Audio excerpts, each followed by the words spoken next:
nous allons pouvoir démarrer ce webinaire sur la taxe sur les salaires. Alors, aujourd'hui, nous partageons cette thématique avec une finalité commune, comprendre et gérer la taxe sur les salaires dans SILAE. Pour cela, nous avons fixé des objectifs à atteindre d'ici une toute petite heure. Connaître le contexte de la taxe sur les salaires. Normalement, vous en connaissez déjà un rayon à ce sujet, mais nous allons revoir un petit peu les fondamentaux. Paramétrer cette taxe dans le logiciel et savoir calculer, bien comprendre le calcul des différentes méthodes.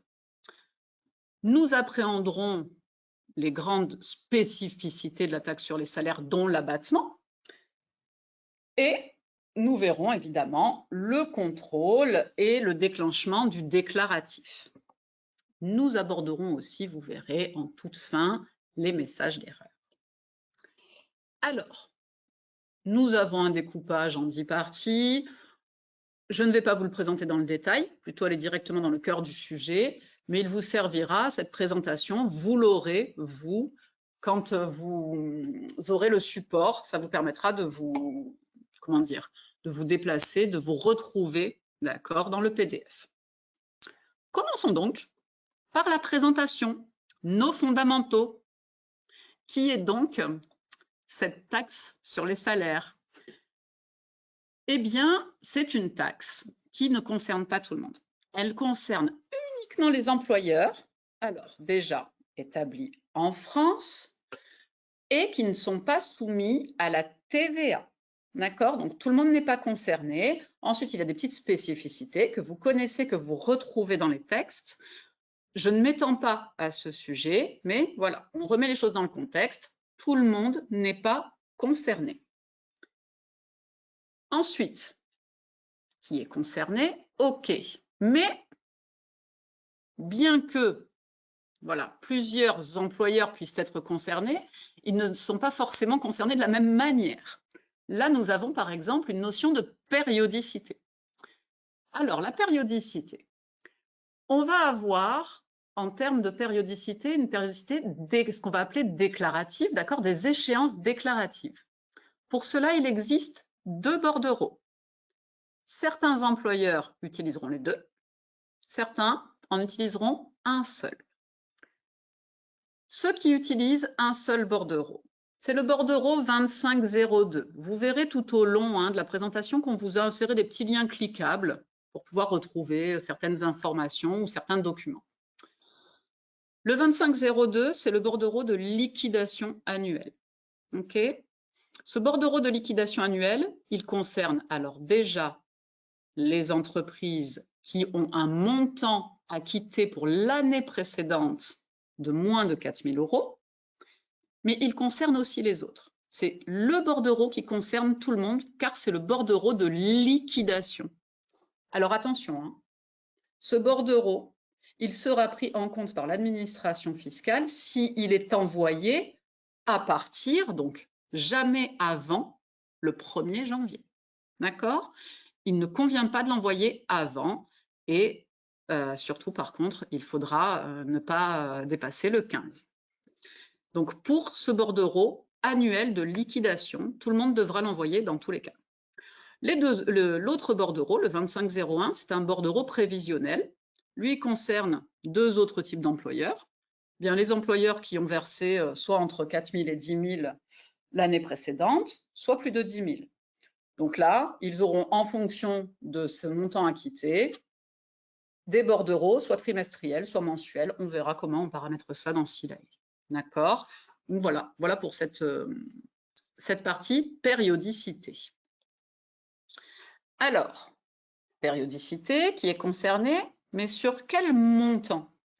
Eh bien, le montant, on va vous en parler tout au long, on va parler de montant, d'accord, de base de taxes, de rémunération. En fait, il s'agira toujours d'une addition dans SILAE, c'est-à-dire l'addition des rémunérations versées par l'employeur, d'accord, on parle bien des salaires bruts, pris en compte pour la CSG et la CRDS, mais auquel on additionnera toujours les contributions patronales de prévoyance complémentaire et on inclut aussi les retraites supplémentaires. En fait, on inclut la part patronale que l'on retrouve dans vos bulletins. Vous la retrouvez dans la colonne CSG. D'accord? Elle a pour en tête de colonne CSG. Donc, on le verra de façon illustrée, ce sera plus clair. Ensuite, on ajoute à ça aussi, le cas échéant, hein, bien sûr, il n'y en a pas toujours, mais l'intéressement et la participation. On va exclure la prime d'impatriation et les rémunérations des apprentis. Alors, pour les rémunérations des apprentis, il y a une petite spécificité. La rémunération est exclue, mais on garde tout de même, s'il y a une part patronale de prévoyance, elle sera comptabilisée dans la taxe sur les salaires. On vous a mis quelques petites informations de textes légaux en bas de page que vous pourrez retrouver. Ensuite, les taux. Alors, à quel taux nous allons pouvoir visualiser les rémunérations, à quel taux vont-elles être taxées? Il en existe trois, d'accord? Trois taux différents qui peuvent se déclencher alors, en fonction de la rémunération brute, d'accord? Les employeurs sont taxés en fonction de ce qui est versé. Le taux, alors rémunération brute annuelle, attention, hein, souvenez-vous bien, hein, on ajoute tout ce qui doit être concerné par patronale, etc. Mais le premier taux normal est à 4,25. Il prend donc la totalité de la rémunération et avec la part patronale de prévoyance, s'il y en a. Le premier taux, à 4,25 aussi, il se déclenche si la rémunération elle dépasse 8 572, mais sans aller au-delà de 17 113. Donc là, on vous a fait un petit tableau récapitulatif. Donc, pour ce premier taux, entre 8 572 et 17 113, nous avons une tranche de 8 541 maximum qui est donc soumise à 4,25%. Et enfin, le deuxième et dernier taux, à 9,35, qui est attendu, lui, dès que la base de rémunération, donc si c'est le cas, est supérieure à 17 113. Alors, c'est joliment dit, mais c'est quand même plus clair sous forme de graphique. Ici, on a mis 3 flèches.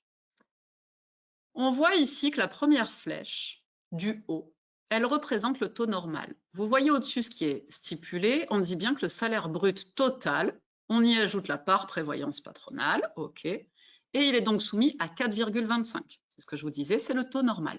Donc pour la totalité de la rémunération.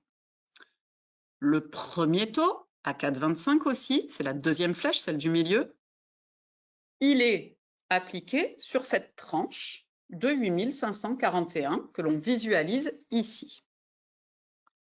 Et si la rémunération dépasse, comme vous pouvez le voir sur la dernière flèche du bas, 17 113, vous aurez le taux, le second et dernier taux, qui s'appliquera à 9,35. Donc voilà pour les différents taux sur la rémunération.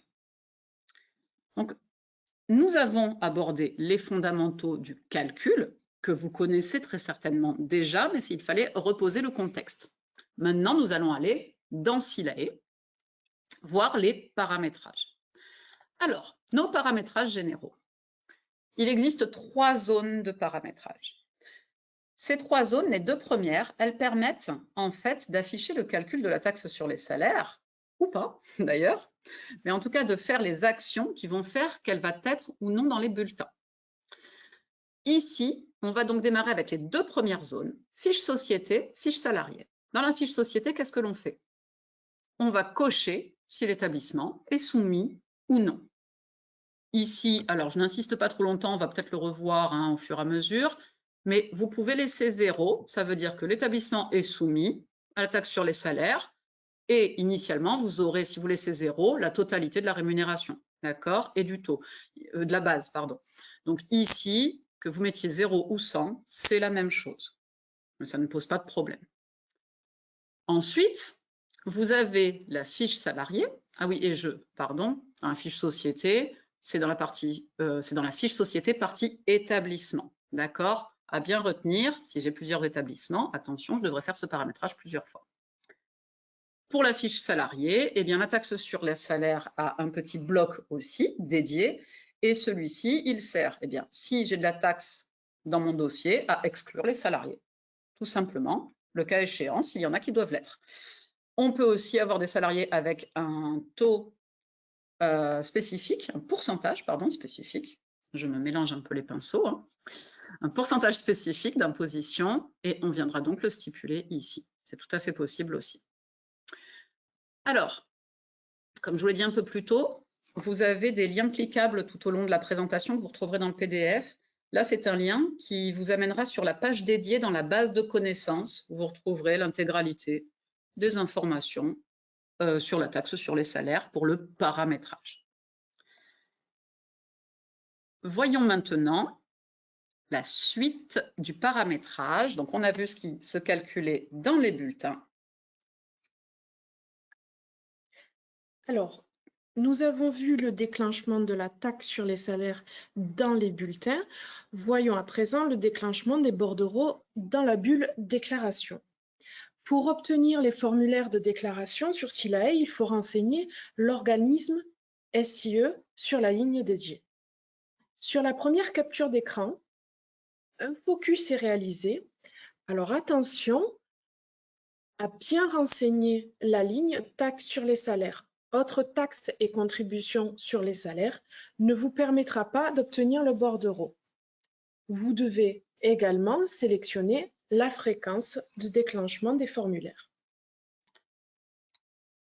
Donc, vous avez maintenant l'intégralité des paramétrages qui vont vous permettre, comme je vous le disais, d'avoir votre taxe dans les bulletins, mais aussi, comme vous le stipulez précisément, Myriam, très important, de l'avoir en effet aussi au niveau de la déclaration. D'accord? C'est bien d'avoir des calculs dans les bulletins, mais il faut pouvoir les déclarer et à la bonne périodicité.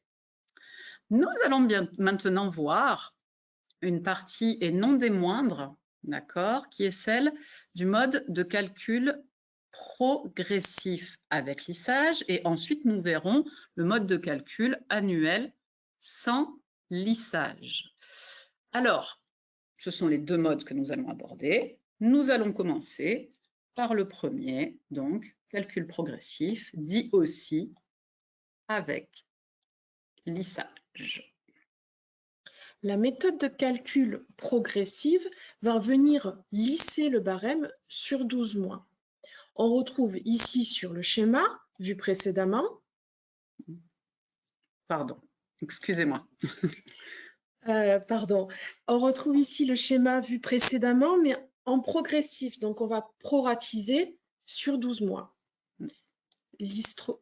Voilà, pardon. Sur cet histogramme, on peut voir évoluer le barème d'un 12e au fil des mois. En décembre, on aura donc atteint la totalité de notre barème. Nous voyons ensemble cela dans l'exemple qui suit.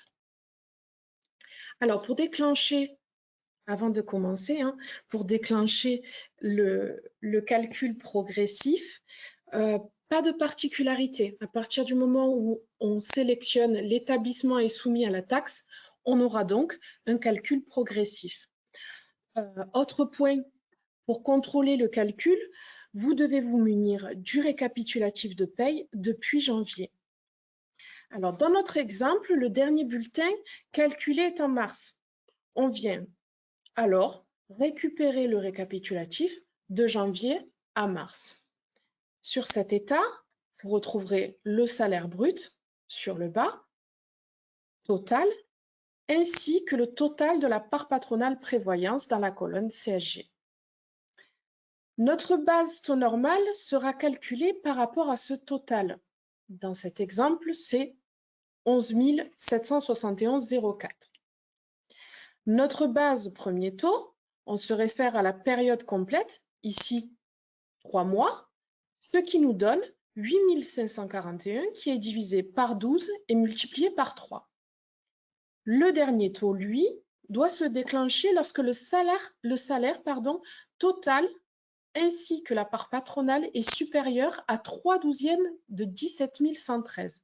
Donc la différence sera notre base deuxième taux. Vous pouvez aussi retrouver dans la bulle une méthode de calcul qui vous permet de déterminer le nombre de lignes. Voyons à présent la seconde méthode de calcul annuel sans lissage.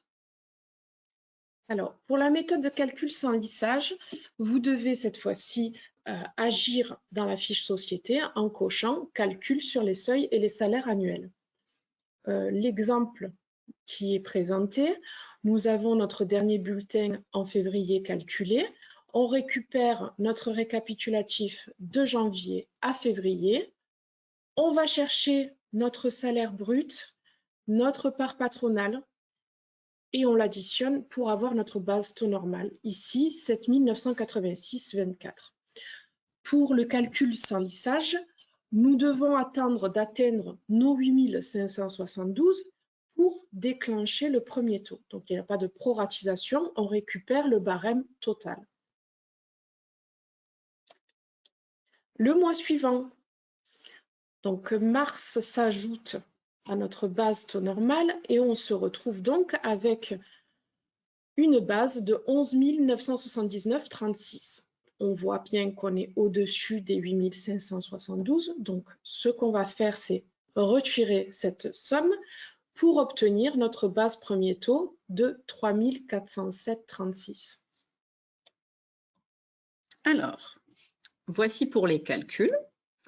Nous allons maintenant, avant d'aborder l'intégralité des cas particuliers, nous pencher sur l'abattement.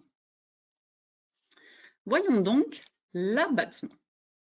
Alors, l'abattement est annuel. J'insiste, mais c'est important. Je m'explique. Donc, ici, nous avons la possibilité de voir les paramétrages de l'abattement. Alors déjà, pour le déclencher, il conviendra déjà de venir le faire dans la fiche société partie établissement. Mais ce qui est important, ce n'est pas d'activer ou non cette coche, c'est de voir que qu'elle soit activée ou non tout au long de l'année. Si vous allez sur vos bulletins, même si elle est activée, vous ne le visualiserez pas. L'abattement, il est annuel. Il ne figurera donc que sur la déclaration de fin d'année. D'accord? Alors, je ne me suis pas attardée sur le fait de qui est concerné. Déjà, tout le monde n'est pas concerné. Uniquement les organismes sans but lucratif et ainsi que les syndicats professionnels, voire mutuelles, si l'effectif est supérieur à plus ou égal à 30 salariés. Pardon. Cet abattement, il est donc le montant annuel là, pour 2023, c'est 22 535. C'est bien le montant que vous retrouverez, d'accord, on le verra plus tard, pour l'année. Et en fonction, ne le cherchez pas, hein, j'insiste bien, ne le cherchez pas dans les bulletins, vous ne le retrouverez pas, vous retrouverez votre calcul prévisionnel de taxes sur les salaires. Et ensuite, à la fin de l'année, sur votre déclaration, si vous êtes éligible et qu'il est coché, bien sûr, vous le retrouverez. S'il n'est pas coché, vous ne le retrouverez pas. Donc, si vous êtes, l'entreprise est éligible, l'employeur est éligible à l'abattement, en fin d'année, vous allez calculer votre déclaration. S'il n'y a rien, vous retournez sur votre coche dans la partie établissement de la fiche société, vous cochez l'abattement. Attention à bien vérifier tous les établissements, s'il y en a plusieurs, et vous recalculez le bordereau. Mais il n'y a qu'à ce moment-là, en effet, que vous le visualiserez. C'est tout à fait normal que vous ne l'ayez pas, d'accord? Il est strictement annuel, contrairement au calcul qui, lui, est prévisionnel. Donc, ne le cherchez pas sur les bulletins. Voyons à présent les cas particuliers. Alors, il est important de se rappeler que le barème annuel et le contrôle l'est également. Ici, un salarié entre en juin. Il n'aura donc ni de premier taux ni de deuxième taux car il n'atteint pas les 6/12 de 8 572. Donc c'est évident, là qu'il ne faudra pas récupérer seulement 1/12 de 8572, mais récupérer 6/12. Nous sommes en juin, on est sur un calcul progressif. Pour les sorties de salariés, le logiciel va anticiper la régularisation. Donc, on va venir récupérer plusieurs états afin de contrôler le calcul.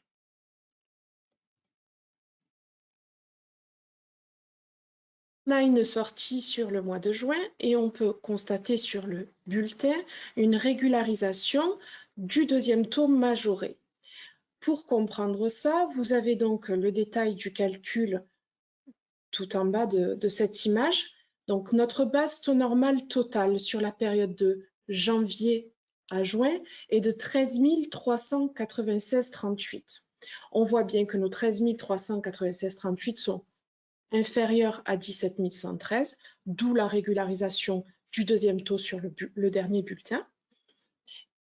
Et on va également, pour la base premier taux, non pas récupérer 6/12 de 8572, puisqu'on anticipe, on fait la régularisation sur le bulletin de sortie, on récupère la totalité du barème, 8572. On devrait donc avoir, pour cette période, pour ce salarié, 4 824 de cotisation premier taux. On a déjà versé sur les précédents bulletins 3 558,75. Notre différence est bien visible, 1265,63. Vous pouvez le voir donc sur le bulletin. Alors, pardon. Voyons maintenant d'autres petites spécificités, dont le taux d'imposition. Alors, le taux d'imposition, on a vu assez rapidement dans la fiche société, dans l'encart taxe sur les salaires, qu'on pouvait spécifier un pourcentage, pardon, pas un taux, un pourcentage. Ça se rejoint, hein, excusez ma méprise. Donc, c'est un pourcentage. Pourquoi? Parce que toutes les entreprises ne sont pas forcément assujetties à 100%. Donc, il conviendra d'aller modifier le pourcentage dans la fiche société partie établissement taxe sur les salaires. Et là, comme on peut le voir sur cet exemple, vous avez sur vos 3 lignes taxe sur les salaires, on a du taux normal, du premier taux, du deuxième taux. Parfait, on est sur un récapitulatif de paye de janvier. Ici, on voit que le montant de 3 182,63 auquel, donc le brut, hein, auquel j'ajoute la part patronale, ici dans la colonne CSG de 114,43, d'accord, et normalement ma base, d'accord, ma base sur laquelle je calcule mon taux normal. Eh bien, cette base, je vais la diminuer de 30% pour avoir, je la multiplie par 0,7 pour avoir 70%. 70% de ce montant donne 2307,94 et c'est bien ce montant que l'on a, d'accord, imposé à 4,25 au taux normal. Le principe s'applique de la même façon. Ici, je prends bien mes 8541, la base qui devrait être, d'accord, imposable à 4,25 au premier taux. Et je les divise par 12, je les multiplie par 1. Alors le 1, c'est juste pour vous signifier que nous sommes en janvier, hein, évidemment. Et pareil, je prends 70% de ce montant. Y a-t-il du premier taux? Oui, il y a 498,23 de premier taux.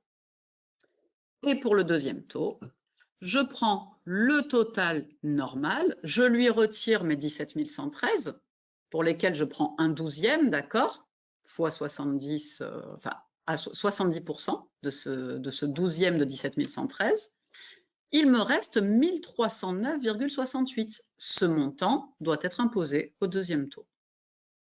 Et je le vois bien ici, 1309,68 au deuxième taux, sur la ligne du milieu. Donc voici pour le taux d'imposition. À présent, nous allons voir le changement de mode de calcul. Alors, le changement de mode de calcul n'est pas censé arriver, mais nous allons aborder justement le sujet. votre mode de calcul, ce choix, il se fait pour l'année et le logiciel est paramétré pour calculer annuellement. Maintenant, donc, on ne doit pas modifier en cours d'année le fait de passer, quand je parle de choix, du progressif à l'annuel ou de l'annuel au progressif. Pour contrôler qu'il n'y a pas eu de modification en cours d'année, vous pouvez consulter votre récapitulatif de P. Et comme l'exemple là que vous avez à l'écran vous le signifie, si vous avez des codes, alors là on a du TC005, c'est bien la taxe sur les salaires. Si vous avez du point A, c'est qu'il y a de l'annuel. Et là on voit qu'on a du 100 point A, il n'y en a pas, c'est le progressif. En dessous du point A, c'est l'annuel. Ça, ce n'est pas admis, ça ne doit pas exister. Donc là, ce qu'il faudra effectuer pour récupérer la même méthode sur l'année, en tout cas sur la période choisie, la période que vous devez rétablir, vous retournerez dans votre fiche sur votre ou vos établissements, mettre la méthode de calcul choisie, d'accord, et ensuite recalculer les bulletins pour avoir une seule méthode sur toute la période. Voilà pour cette partie du changement de mode de calcul. Voici maintenant le montage de dossier en cours d'année. Alors, pour les dossiers qui démarrent en cours d'année, il faudra indiquer les bases calculées par votre ancien logiciel afin de garantir le bon calcul des bases sur Silai. Vous avez donc deux possibilités. Soit saisir ces bases au mois par mois, depuis traitement mois, modification des bulletins importés DSN, soit avec le profil directement dans les éléments variables.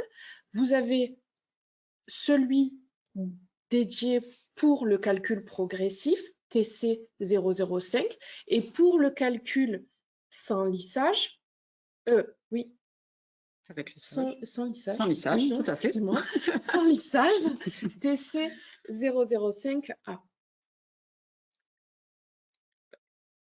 Très bien.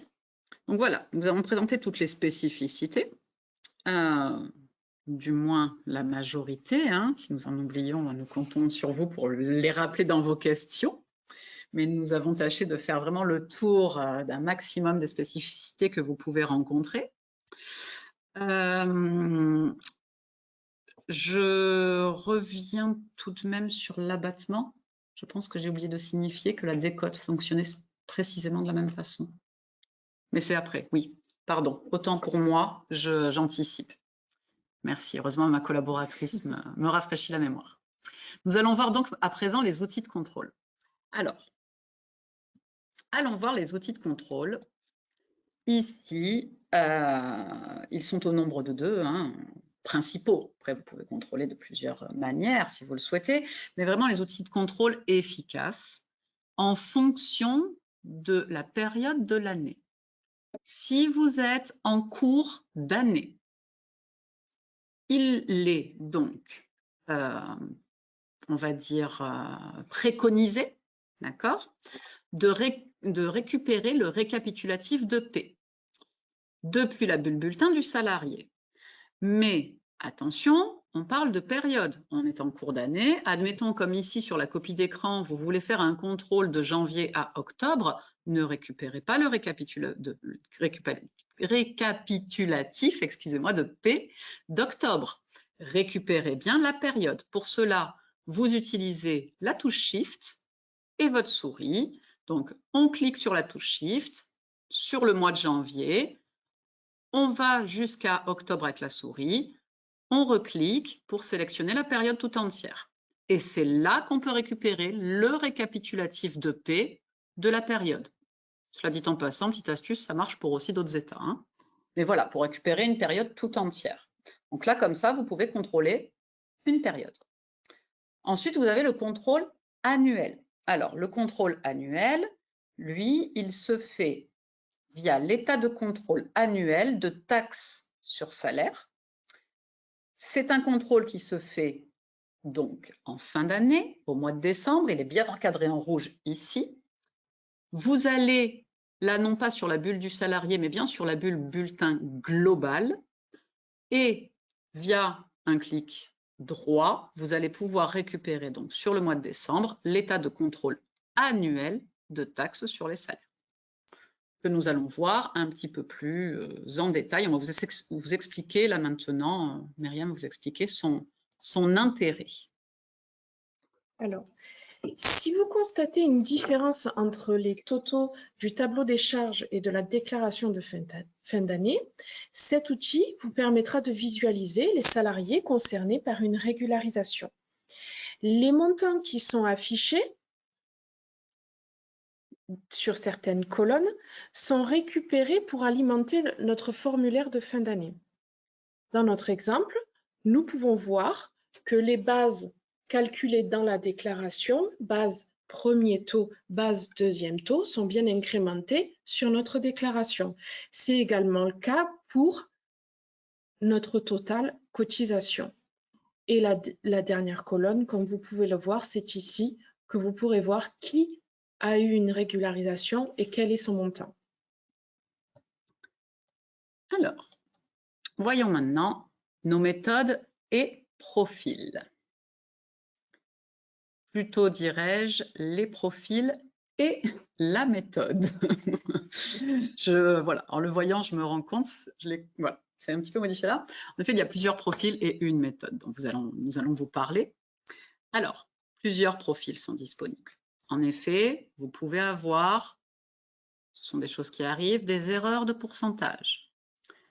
Vous pouvez avoir besoin d'annuler votre taxe sur les salaires, de forcer rétroactivement le calcul.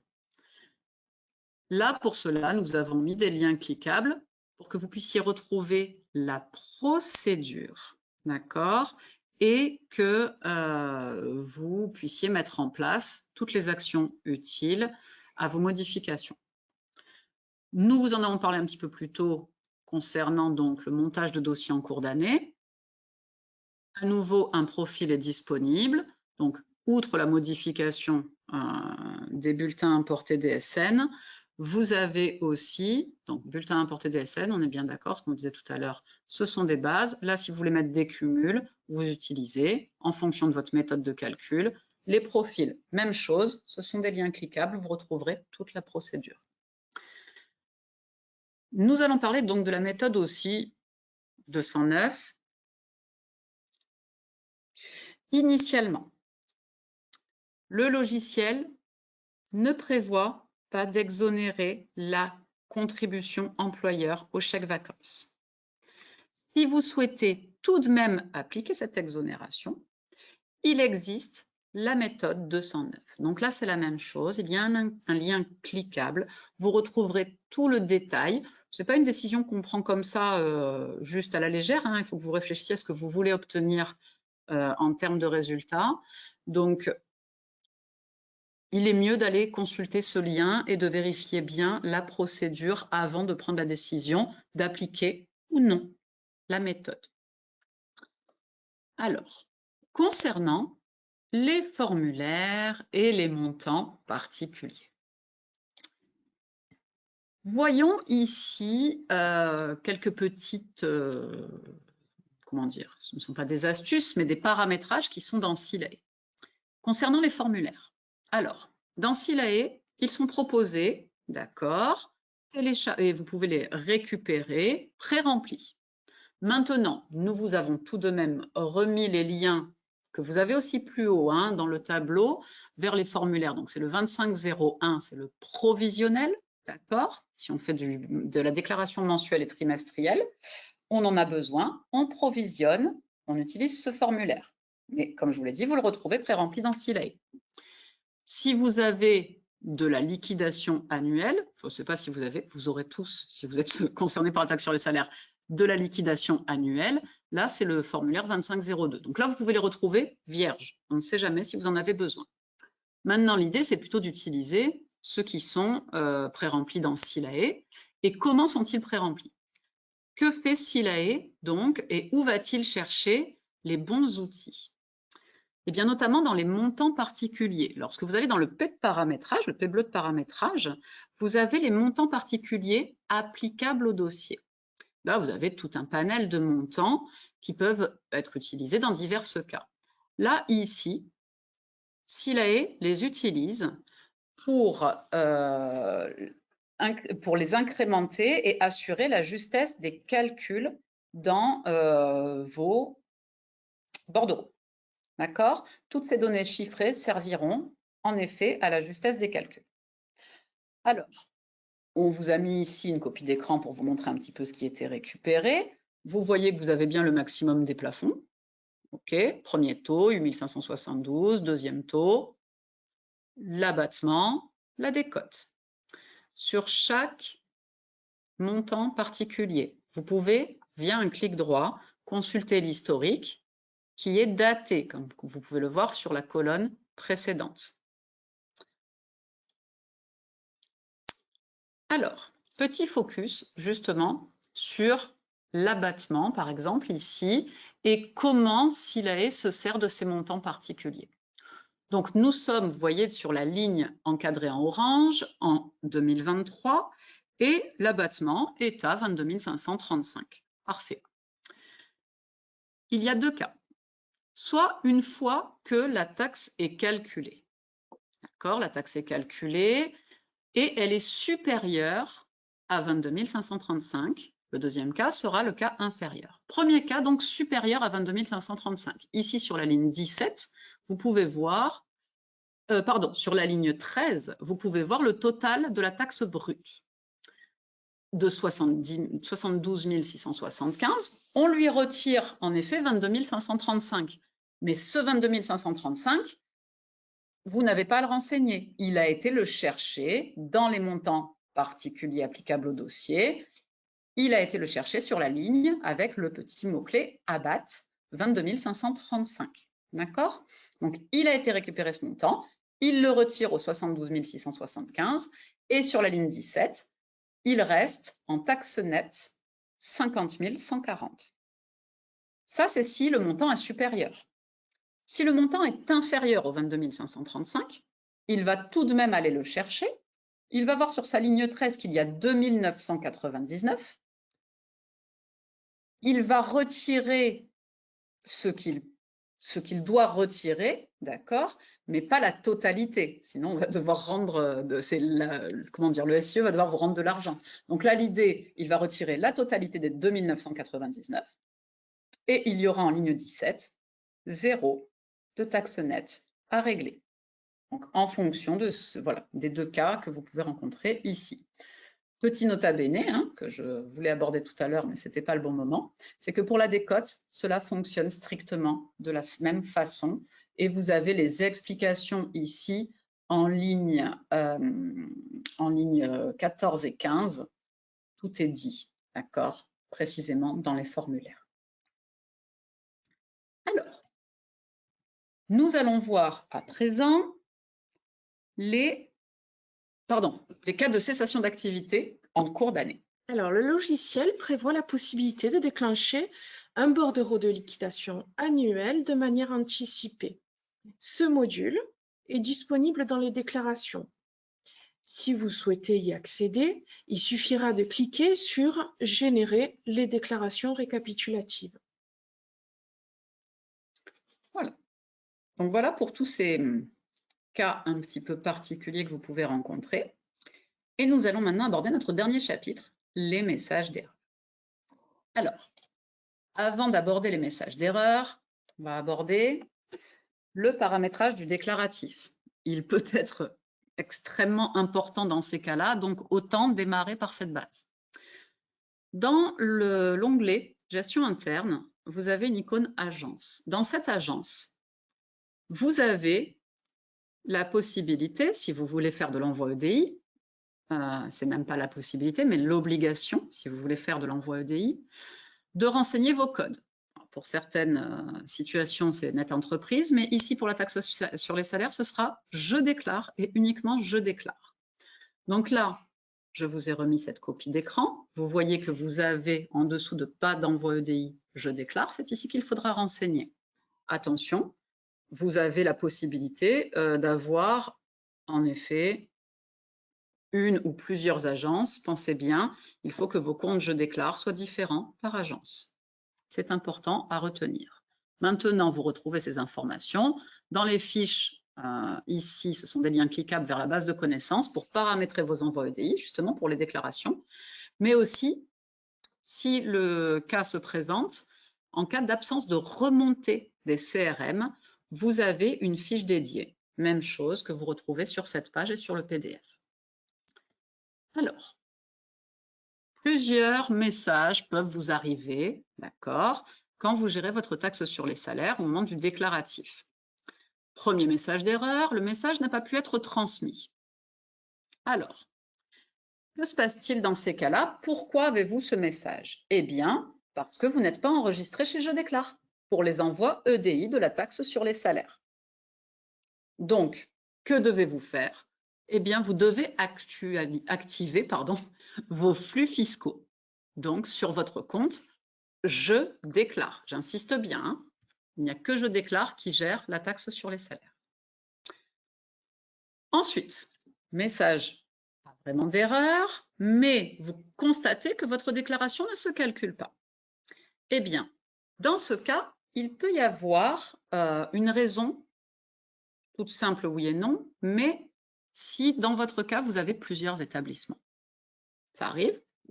Et lorsqu'on a plusieurs établissements, parfois, on fait un filtre. On fait un filtre sur son état d'avancement. Et donc, quand il est appliqué, ce filtre, et qu'on calcule sa déclaration, eh bien, elle reste à 0. Donc, si ça vous arrive, d'accord, ayez cette petite ampoule qui s'éclaire tout de suite et qui vous dit « Oups, j'ai plusieurs établissements. Je vais aller vérifier si je n'ai pas laissé le filtre sur l'état d'avancement. » Et vous retirez le filtre, hein, bien sûr, vous retirez le filtre et vous allez recalculer votre déclaration. Et là, cela doit fonctionner. Donc, c'est un cas de figure qui arrive couramment. Ensuite, le motif du rejet n'est pas disponible. Eh bien, c'est qu'il n'est pas disponible. Non, je plaisante, c'est la fin de la présentation. J'essaye de ne pas tous vous perdre, hein. Je sais qu'on a beaucoup parlé. On va bientôt arriver aux questions. Je sais que vous frétiez peut-être de nous en poser, donc voilà.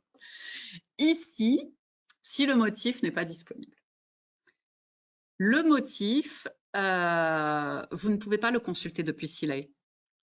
Et d'ailleurs, vous ne pouvez pas non plus le consulter depuis Je déclare. Il faudra aller sur votre espace SIE directement. Là, nous ne pouvons pas agir. Hein. C'est contre, avec la meilleure volonté du monde, on ne pourrait rien faire.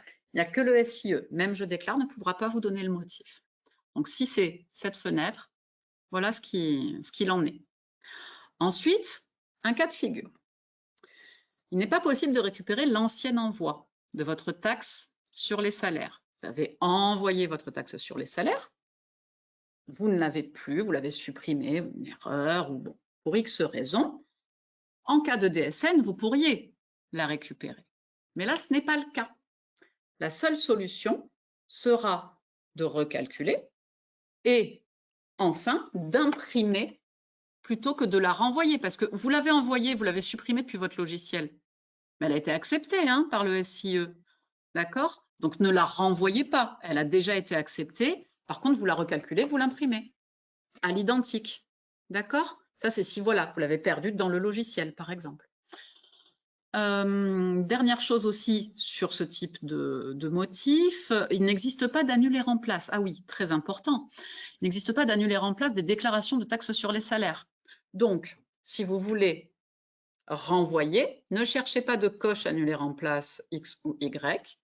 Vous supprimez votre déclaration, vous la recalculez, après avoir fait les modifications, bien sûr, hein, si le cas échéant, et vous la renvoyez cette fois. D'accord? C'est pas la même chose. Donc, si vous l'avez perdue, vous ne la renvoyez pas, ils l'ont déjà, elle a été acceptée.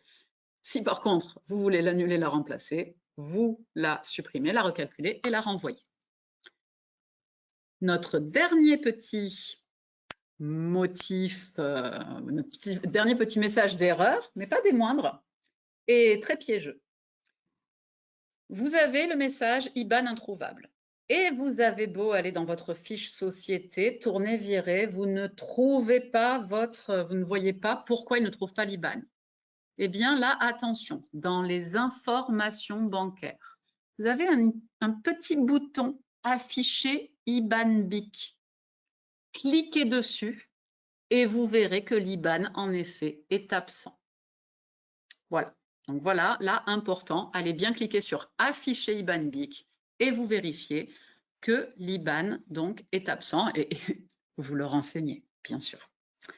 Donc, eh bien écoutez, merci pour votre attention pour notre présentation.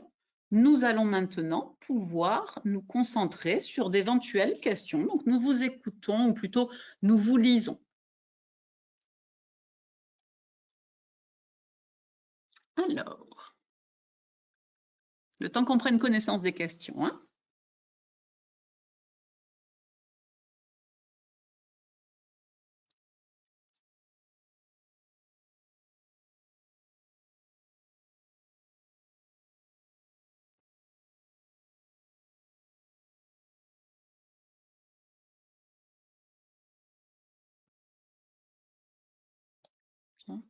Choisis. Oui. Alors, je vois une question. Comment gère SILAE en cas de changement de situation pour le salarié en cours d'année? Voilà. Voilà. Baisse ou hausse du pourcentage d'imposition. Est-ce que je pourrais avoir une précision? Est-ce que c'est une baisse sur l'année ou sur quelques mois? Baisse ou augmentation, hein? Ouais, c'était une question de Sarah. Donc, Sarah, tu peux nous en oui. dire un petit peu plus. Bon, sinon, je vais répondre dans les deux cas. Oui. Si vous avez un changement de taux pour l'année, vous avez le profil de régularisation disponible qui est règle taxale, il me semble. Oui, oui, règle taxale, voilà. C'est ça. Dans le cas d'un changement sur quelques mois, dans ce cas-là, il faudra faire une moyenne de vos deux pourcentages pour appliquer seulement un seul sur le bulletin. Voilà. Alors, voilà pour cette question. Sarah, vous nous dites, hein, j'espère que ça va, que ça répond à votre question. Alors, on regarde un petit peu ce que l'on a d'autre. Alors, comment paramétrer SILAE pour qu'il y ait un paiement par établissement, car chaque établissement a un RIB. Alors, il faut savoir que la taxe sur les salaires est paramétrée dans les organismes dans la colonne société et non pas établissement. Donc, il ne sera pas possible d'avoir des paiements pour chaque établissement étant donné que la taxe concerne l'ensemble de la société. Ouais. Alors,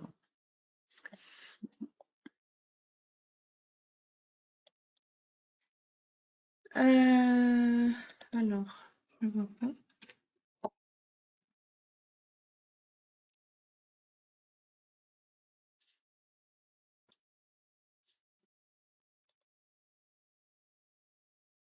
Alors, et non, l'abattement est annuel, hein? Est-il possible de pratiquer un abattement chaque mois? 12 mois, appliqué chaque mois et non? Non. Pas 0. Après, vous avez la possibilité, si vous le souhaitez, de modifier votre déclaration, le montant qui est à payer. Mais non, sur le bulletin, ce n'est pas possible. Mais voilà, il y a des choses qui n'apparaîtront pas sur les bulletins. Après, vous avez accès à vos déclarations. Vous pouvez faire vos calculs à la main avec une calculatrice. Hein. Mais voilà, SILAE, il le propose, voilà, il le propose pas comme ça, il le propose en annuel. Il propose en annuel. Alors,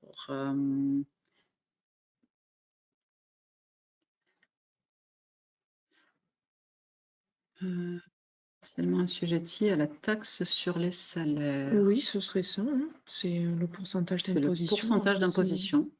Oui, c'est ça. Effectivement. C'est tout à fait ça. Donc la question, c'est donc pour le dossier partiellement assujetti à la taxe sur les salaires. Oui, tout à fait. Il suffit de renseigner le pourcentage d'imposition. Alors, ensuite, ça, nous l'avons vu.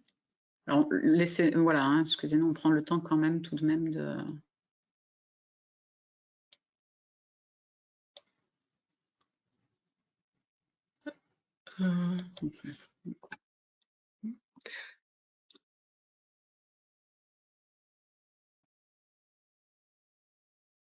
Alors, il y en a pour lesquels on reviendra vers vous un petit peu plus tard parce qu'on est... voilà. On ne veut pas vous donner d'informations erronées.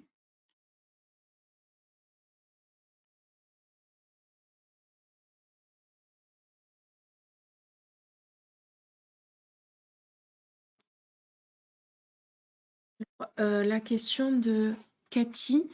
Mon client effectue une déclaration trimestrielle. Oui. Et il bénéficie d'un abattement. Je dois chaque mois mettre à zéro le montant du paiement jusqu'à épuration du montant de l'abattement. Cela ne peut-il pas se faire automatiquement? Non, alors il n'est pas prévu de faire ça de manière automatique. Vous devez avoir cet abattement sur une déclaration de fin d'année. Si vous souhaitez, vous, ne pas régler les cotisations qui sont attendues, il faudra effectivement modifier la déclaration avant l'envoi. Alors, le détail de déclaration vu dans la rubrique focus du webinaire. Alors attendez, c'était celle-ci, on va remonter. C'était celle-ci, ce détail-là de la déclaration? Donc c'est une question d'Alizé. Hein. Bonjour, pour consulter le détail de déclaration vu dans la rubrique focus.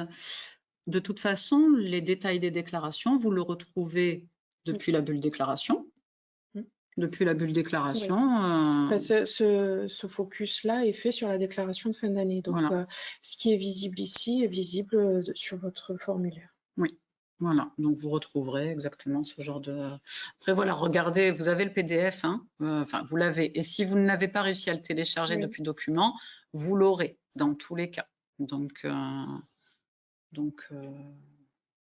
voilà, vous aurez toutes ces informations-là. Les réponses que nous n'aurons pas apportées, nous les apporterons par mail, si ce ne sont pas des cas trop spécifiques. Hein.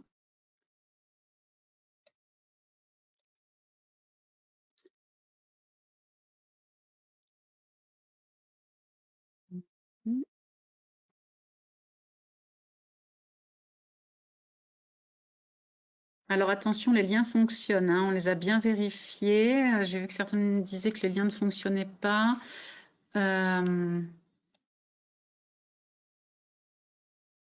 Ils fonctionnent bien. Par contre, si vous arrivez sur la base de connaissances que vous n'êtes pas connecté à Silae, il se peut qu'il faille re-rentrer vos codes. Et ben, non, il n'est pas obligatoire de cocher le calcul des seuils annuels, sauf si vous êtes en annuel. Voilà, c'est si vous cochez calcul sur les seuils annuels, c'est que vous avez opté pour le calcul sans lissage. Donc, vous voulez d'atteindre le plafond, premier taux, deuxième taux, pour déclencher la cotisation suivante. Après, quel mode de calcul, ce sera en fonction de ce qui est attendu, peut-être par le client, les paiements qu'il peut effectuer ou non, qu'est-ce qui est préférable pour oui, c'était la question de Magali, mais en effet, il y avait exactement la même question au-dessus, enfin pas la même, mais une question qui rejoint cette thématique juste au-dessus d'Angélique. Et puis après, on va vous laisser parce qu'il est 11 h et on vous a promis 1 heure. Voilà, on ne veut pas vous monopoliser de trop. Donc, en effet, le mode lissage ou sans lissage, ça, c'est une question qui appartient, c'est une décision du client, en fonction aussi de sa trésorerie, justement, ce que vous disiez, Myriam.